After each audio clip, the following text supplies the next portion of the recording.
So good afternoon. It's a delight to be here in this festive occasion.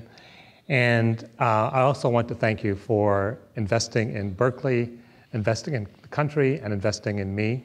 I hold one of the chairs of the Robert D. Haas Chancellor's Chair in Equity and Inclusion. So I'm going to be talking to you a little bit about diversity. And as you can see, I'm talking about diversities. There's not one diversity, there are multiple diversities. And what they mean and the significance in society actually shift.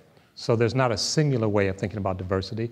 There's multiple ways of thinking about diversity. And I'm just going to introduce some of that this afternoon. The Haas Institute for a Fair and Inclusive Society is organized around 7 clusters.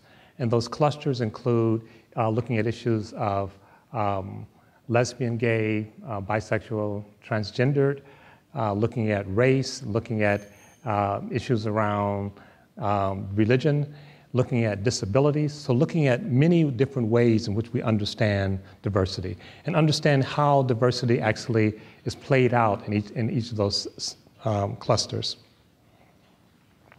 And the work of the Institute is to actually create a hub. There are 8 chairs and 8 additional full-time faculty members organized within each cluster, and then another 10 faculties. So almost 100 faculty at Berkeley sort of looking at this, but then working with others to create a network and working with others across the country. So building relationship, building communication based on the new stuff we're learning about how the mind works. Now, we talk about the different diversities. When we think about diversity, we're most likely to think of racial ethnic diversity. And the United States is a racially and ethnically diverse country, and increasingly so, and you probably know the numbers. So out of 310 million Americans, 40 million are Latinos, 35 million are African American, 16 million Asian, 4 million Native American, and 3 million Arab Americans. And the numbers are going up. So we're increasingly diverse, both racially and ethnically. But we're not just diverse racially and ethnically. There are 54 million Americans with disabilities. And one of the centers of sort of understanding and adjusting to the diversity around disability is UC Berkeley and Berkeley as a location. And so we're proud of that, and that's one of the clusters that we'll be looking at. Now, diversity is both a fact, but it's also can be a challenge. And so part of it is, how do we actually take this challenge and turn it into an opportunity? How do we actually think about diversity as both a challenge and an opportunity to build a kind of society that we want to live in?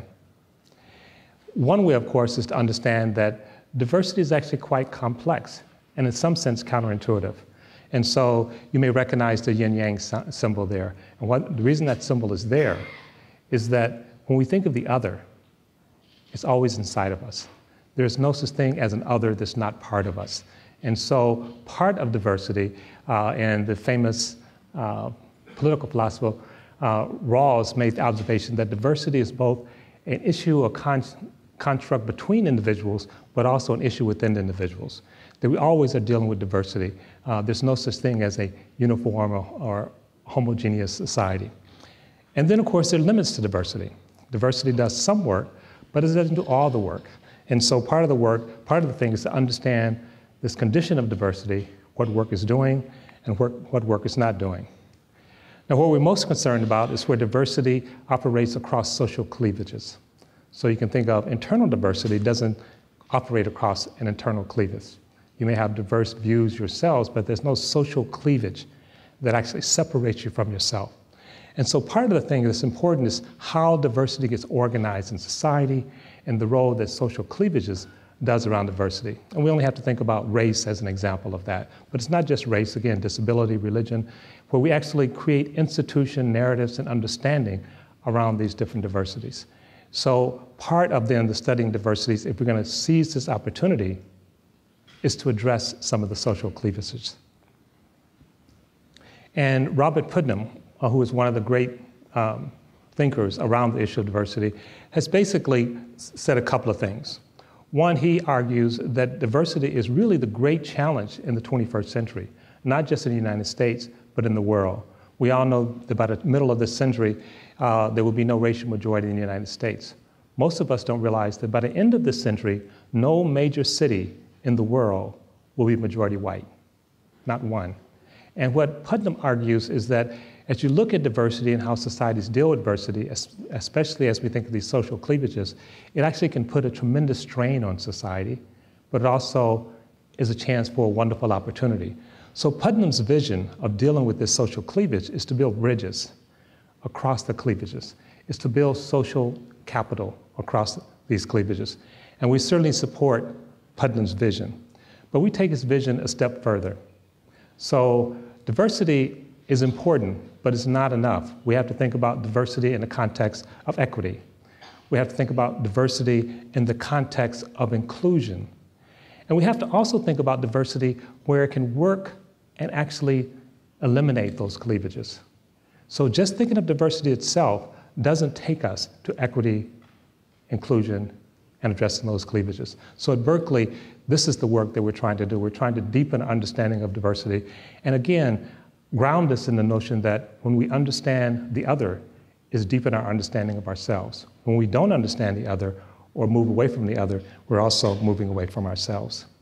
And our approach is to build and understand structures, understand the mind science and implicit bias, and how that works in terms of diversity, and how it also works in terms of our understanding of ourselves, and then understand power, how we actually do things in society. So it's not just what we think, it's what we do that matters as well.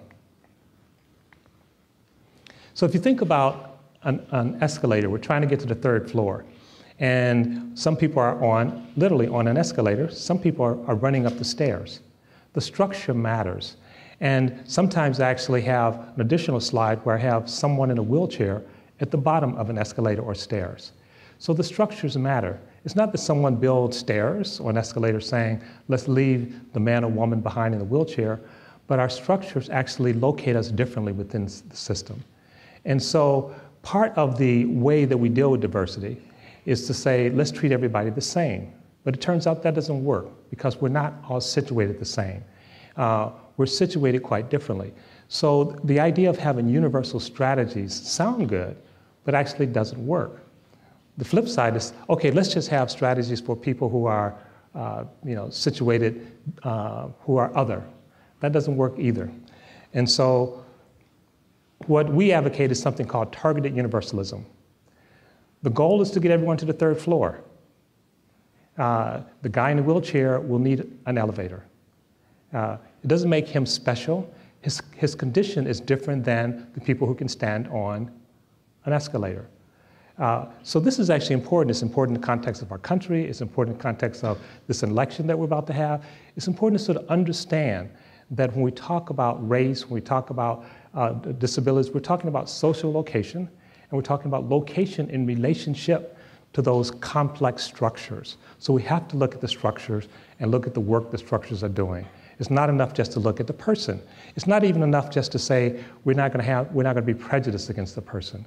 We have to look and see what work the structures are doing to actually enhance opportunity or deny opportunity.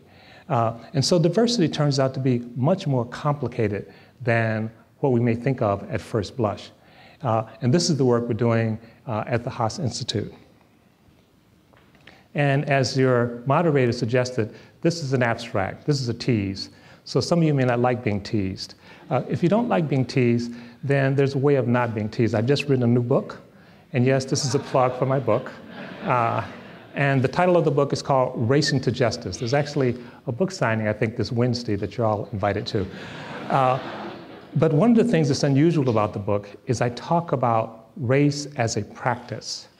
Not just as an idea or not as a description of a person, but it's what we do that matters, that create race, that create racialized outcomes. And that race is one of the ways in which we can think of diversity, or what I call the othering process. And it not only creates practice in terms of structures, but it also creates identity for everyone, not just for the people who are raced, but also for the majority. Thank you.